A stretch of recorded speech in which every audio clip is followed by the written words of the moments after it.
روسیه د مسکو سیمه کلیکوپرو د رب د قیامت کلیسا. راځئ چې علمي اکوستیک تجربه وکړو. زه بالکل د ګمبد د مرکز لاندې ولاړ یم. د ګمبد له مرکز څخه یو زنځیر په عمودي توګه ځړول شوی. دا په مستقیم ډول زما په لور دی. زه به غږ وکړم.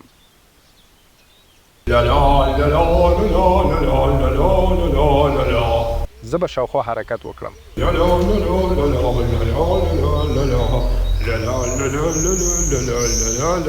ما د کلیسا ودانۍ پرېښوده. غږ ډېر کمزوری شو.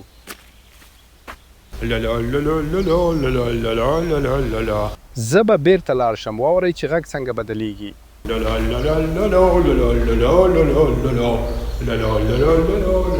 زه ودانۍ ته دننه شوم او غږ ډېر پیاوړی شو.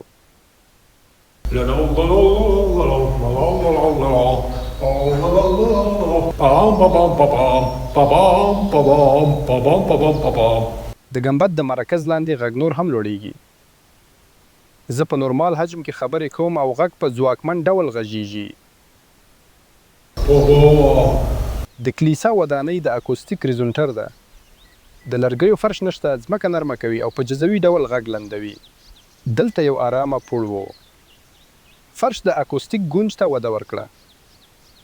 د کړکۍ په خلاصېدو کې شیش نشته او د دروازې په خلاصېدو کې دروازې نشته.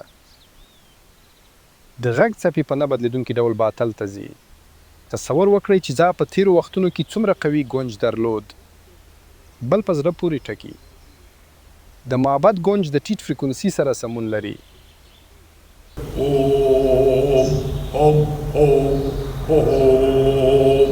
که تاسو په باس ټیټ غږ خبرې وکړئ ګونج پیاوړی کیږي. د کلیسا ودانۍ د غږ لوړولو لپاره جوړه شوې وه. د کلیسا اکوستیک ریزونټر د برېښنا مصرف پرته فعالیت کوي. او نن ورځ دا هم کار کوي پرته له برېښنا، ګازو، تیلو او ګازو. په هر صورت په جوړولو کې ډیری مواد او انرژي مصرف شوي. له 0 ټنو څخه زیات خښتې کارول شوي د ساده اډیو امپلیفیر رامنځته کولو لپاره. دا تاسو اړتیا لرئ چې خدای ته په لوړ غږ دعا وکړئ. آیا هغه لوی څښتن چې په هر څه پوهیږي، هر څه ویني او هر څه اوري په رښتیا هم د صوتي امپلیفایر ته اړتیا لري؟